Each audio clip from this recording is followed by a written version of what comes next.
Hello there, my very good friends. On today's wrestling news, we will tell you about the backstage debate over the Full Gear main event finish involving Tony Khan. Triple H is making major creative changes within WWE. We have a backstage update on Kenny Omega's return to New Japan. And a former champion is returning to a WWE ring for one last match. I'm Adam Wilborn. And I'm Andy Murray. And this is the news. Let's kick things off by talking about Tony Khan. He was involved in something of a debate over the finish for MJF versus Jon Moxley, Full Gear.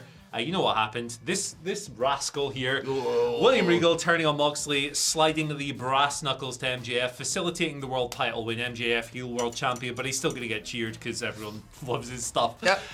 It's going to be an interesting time for sure. But that finish, that was a Tony Khan idea, and he was very high on it, he was very strong on it, and ultimately that's why it happened. But there was an alternative idea on the table as well for the finish of this match. According to Dave Meltzer from Wrestling Observer Radio, some very influential wrestlers, I don't know why I'm doing that, within AEW put this alternative idea out there. But Tony was like, no, we're doing my idea. So there you go, that's why it happened. There's no word on what exactly that finish was, but Dave assumes here that it would have still involved MJF winning, because it was the most logical thing to do going in and coming out of the pay-per-view. So yep, there you go. There was a bit of debate over the finish. They ultimately went with the guy who has the final say on it. Yeah, right decision as well, in my opinion. And like you say, when we were previewing it last week, the three options that we discussed were all MJF wins, just in different ways. Is he going to win, clean babyface victory? I think that was the one most people were like, please no. Is he going to win via the firm? Is it going to be a whole aces and eights? Yeah, I took my licks. Yeah. But and that was also a please God no. And they went with the right option. William Regal betrays Jon Moxley, helps MJF, and my word, I mean, we can't show it for a variety of different reasons. That promo that MJF cut in the press room afterwards was something else, wasn't it? It was really great. It was quite interesting as well how obviously at the last press conference you had the real blow up, and at this you had the worked blow up. I wonder if do you think they did that on purpose just to be assholes? Maybe. I like that, being scamps, being little. Do you know what my favourite bit was? MJF's totally original and never said before catchphase. Thank you, flip you, bye. Yeah, I've never heard that one. No, before. never been said. Never been said before. And he said he was the best in the ring on the microphone. Never been said either. Original, that's what I love it. Don't get into it in the comments. We're just trying to have a nice Monday here. Yeah, nice Monday. Right, let's move over to Happy Monday. Right, Bez. Yeah. You're twisting my melon, man. I want to be adored. There you Not go. that one. That's another one.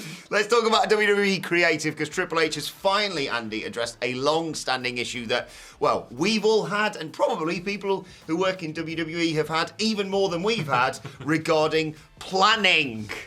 Fail to prepare, prepare to fail. That's what my teachers used to tell me. All right. This is all according to Fightful Select, who reported that, as is tradition of late, we're told creative was done by Thursday for SmackDown. However, much of what we heard was actually done by early afternoon. One source indicated they learned what they'd be doing even earlier than usual. So yes, the old WWE tradition under the old regime was, I don't know, about 5 minutes before showtime, they just went, right, blank slate, what are we doing on tonight's show? Because Vince would just rip stuff up at the last minute and completely rewrite the show, as is his want. Triple H changed that, or is at least trying to, within WWE.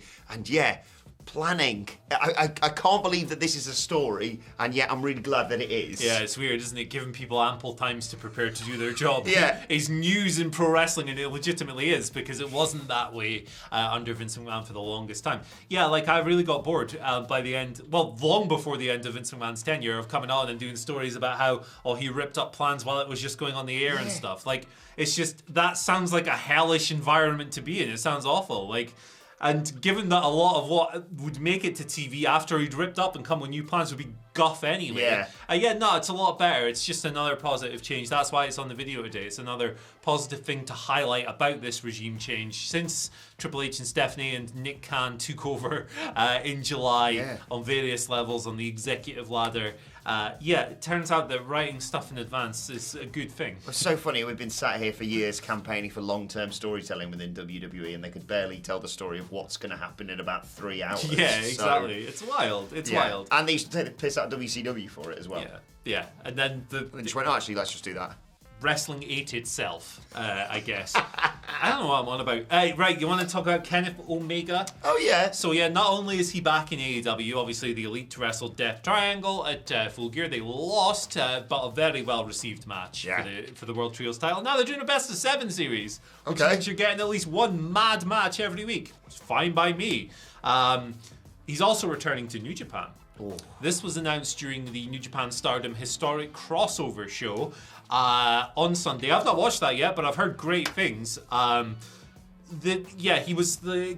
Will Ospreay retained his United States Heavyweight Championship against Shota Umino in one of the matches. I'm most excited to see that, and Kyrie versus Mayu Iwatani. Yes.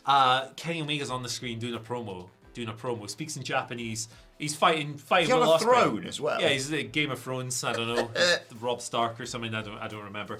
I've lost my train of thought. Yeah, he's on there. Basically, the gist of it is that Kenny and Will are fighting at Wrestle Kingdom, 4th of January. That's really sick. That's why they've been calling each other "See You Next Tuesdays" in interviews. Yeah, it makes stuff. sense now. Shouts to Kieran, by the way. His interview with Ospreay was tremendous. But got some backstage info on that coming from Fightful Select. Unsurprisingly, Rocky Romero, who works for New Japan, is kind of like an envoy and has been really, instrumental in their expansion and working with different companies. He played a big role in this.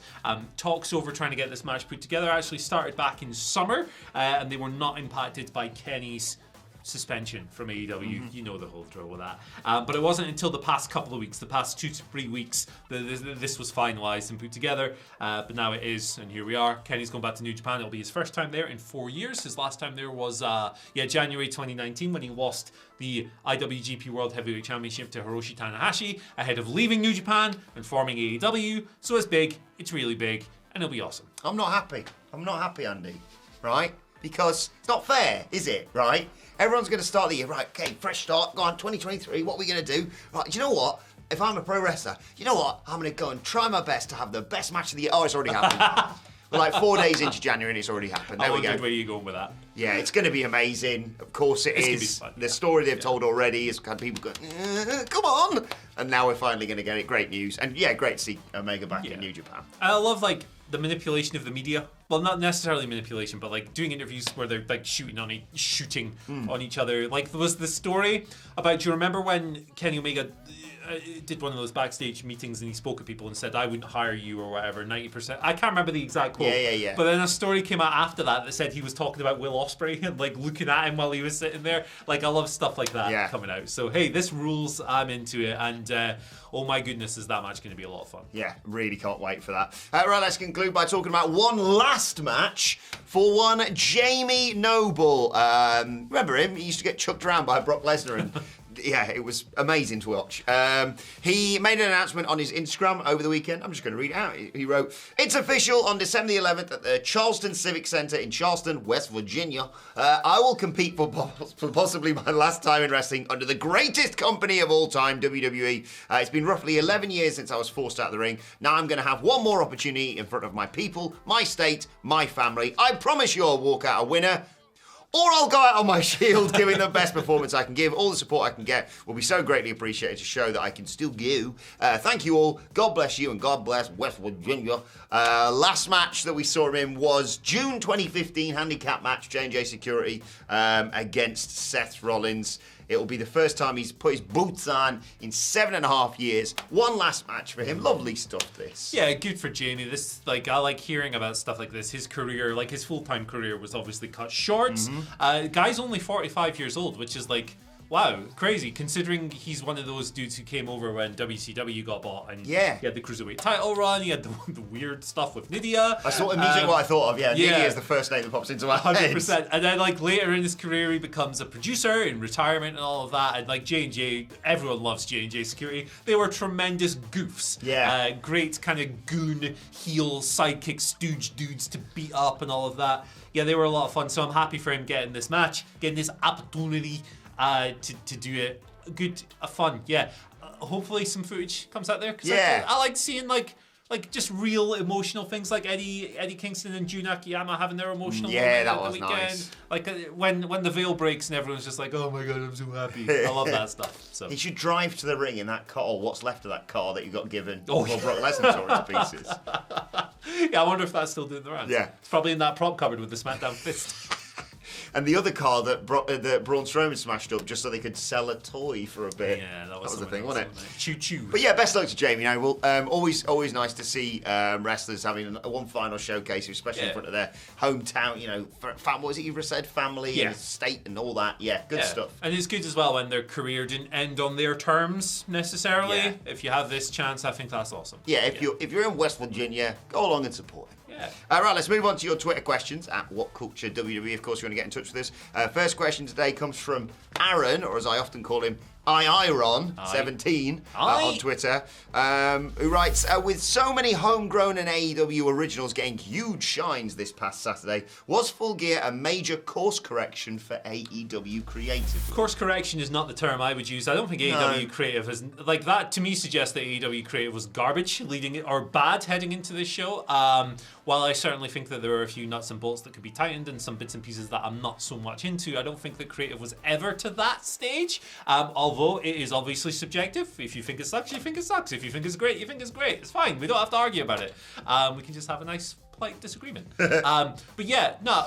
Tony Khan spoke during the press conference where he was like, yeah, well, the theme of like Full Gear has been like some homegrown people versus some people who've come in and stuff. So that's definitely something that we're going for sure. And I think that it's good booking to do something like the Jamie Hayter title change because you've recognized that someone's growing in popularity, you've recognized that the iron is hot, and you have struck. That's what it's all about, really.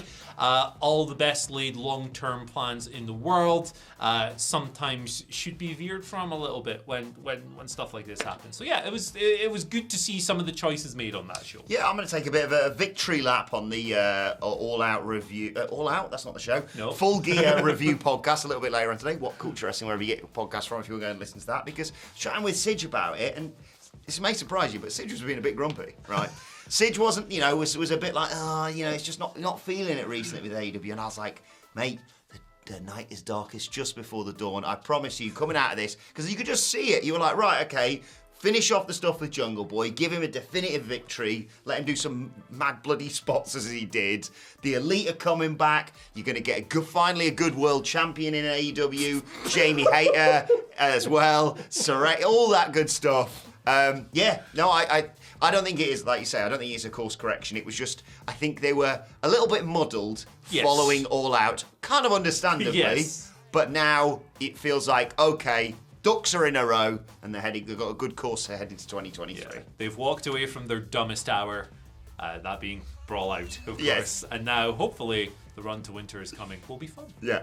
Mark Smith gives us our second question today. Mark writes, do you keep the Blackpool Combat Club without Regal or have the other members destroy Moxley and join the MJF version? Personally, I need Mox as a lone wolf. Ooh.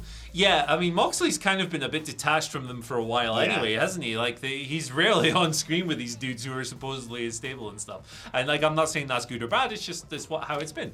I don't know if I need, like, the rest of the group destroying him, but I think it would be... We've already got the firm as well, and let's not muddy all those waters. Like, I think keeping some of these affiliations together would be a good idea. Like, Utah in particular has benefited a lot, I think, from having these people around him, so I'd keep him attached to Danielson or Claudio or whatever route you want to go with.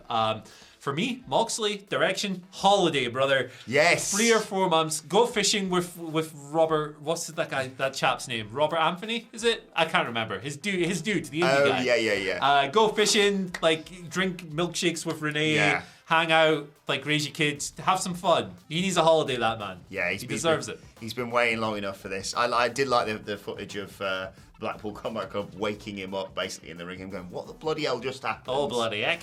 Yes, because that'd be quite the. Sorry.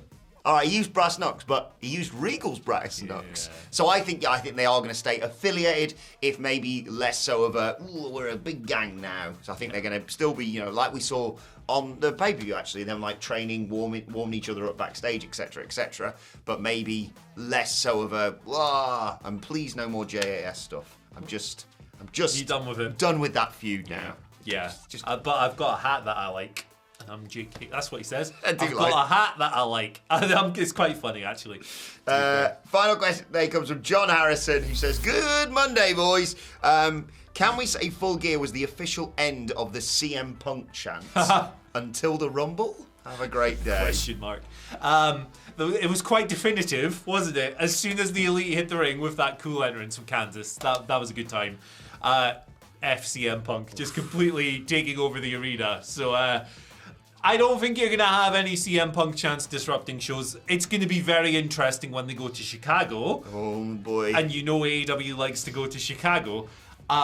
So that'll be the true acid test. But yeah, I think that moment told us that perhaps those, because that has been a rebel chant. It's been, we don't like the thing we're watching, so we're going to chant this at you for years. I think maybe you are correct, but Chicago's next show is going to be very fun. Yes, and if you aren't bringing CM Punk in for the Rumble, good luck whoever number 30 is. Oh, I think it all depends on if press reports come out nearer the time that they've, because there's not been confirmed, has it, the whole agreement reached between AEW and Punk. So I think for the time being, people are like, yeah, getting back in WWE. And we're like, well, legally, that's not going to happen. Yeah. If it came out that Punk's gone and people go, oh, maybe they did some, it's, just don't send Rey Mysterio out at number 30 again, please. Yeah. I feel so sorry for him. That's a really interesting thing to consider as well, though, isn't it? Because WWE don't really get those, as Michael Cole used to call them, bizarro world crowd. They don't really get those crowds anymore, do they? Like, when was the last time you saw a crowd just completely like take over a show and go rogue and stuff? It doesn't often happen in WWE anymore. So if it does happen with these chants, that is kind of like a sway back to the way things used to be. But I'm very interested to follow all of it. For sure. But yeah, I say we're going to see less CM Punk chants in AEW shows, but a whole lot more CM Punk on our thumbnails regarding WWE. Basically. Hey, baby, we're going to be milking this content cow until it comes It's home. back, baby. Oh, yeah. Right, let's move on to today's and finally. I just want to give a shout out to Reddit user Alexa Bliss Reactions, who shared this amazing video you need to go and check out on Reddit Squared Circle. It's a wrestling match to reveal a baby's gender. Oh, fair play. I think it's amazing. That's novel. I'm not going to tell you who it is, but you can see there. Whoa! Oh, my goodness gracious. That's it. That's a hell of a bump. And it's not who goes through the table, it's whoever gets the pinfall. That's fun. I like it. But Good yeah, stuff. that's basically when Dad's in charge of the gender reveal. We're going to have a balloon or a cake. We're going to have a goddamn wrestling match. Yeah. I love it. I think it's a genius idea. Good stuff. Right, well, let us know your thoughts on that and all today's news stories in the comments section below. Don't forget to like, share, and subscribe. And as I said, subscribe to WhatCulture Wrestling, wherever you get your podcasts from. For daily wrestling podcasts, we're going to be reviewing Full Gear, myself and the Daddy Boys, reviewing SmackDown and looking ahead to tonight's Monday Night Raw. Plus, thoughts, Twitter questions, all that good stuff at WhatCulture WWE. Well, actually, you can follow both of us. You can follow Andy Murray at Andy H. Murray. The H stands for home. It's where you're going, England, after a premature exit in the World Cup group stage, starting with a defeat to Iran. It's weird, innit? I don't like this sensation. That I don't first feel game, World Cup-y, if that's a phrase. That first game, what a farce. Gee whiz, for a multitude of reasons. Farce or Vars? Oh! Yeah, good luck, England. But it doesn't feel like a World Cup, I've got to be honest. It never will. At Adam Wilborn for me on Twitter, at WhatCulture WWE for all of us. But for now, my thanks to Andy. Thank you for joining us, and we will see you soon.